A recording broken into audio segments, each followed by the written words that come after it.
अक्कलकोटचे श्री स्वामी समर्थ महाराज नेमके कुठून आले हा प्रश्न जेव्हा एका इंग्लिश बॅरिस्टरने स्वतः स्वामी महाराजांना विचारला तेव्हा महाराजांनी काय उत्तर दिलं माहितीये?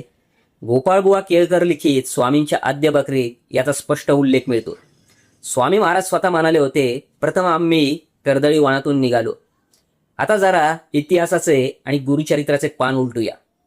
गुरुचरित्राच्या 51व्या अध्यायात स्पष्ट दिले आहे की श्री नृसिंह सरस्वती महाराज गाणगापुराहून निघून कर्दळी वनात गुप्त झाले. महाराजांनी कर्दळी वनातून आलो असं सांगणं आणि श्री नृसिंह सरस्वती महाराजांचं कर्दळी वनातच गुप्त होणं हा निव्वळ योगायोग नाही. हाच या दोन महापुरुषांमधील दिव्य संबंधाचा सर्वात मोठा पुरावा आहे. यावरून स्पष्ट होतं श्री नृसिंह सरस्वतींचा पुढचा अवतार म्हणजेच साक्षात स्वामी समर्थ महाराज आहे.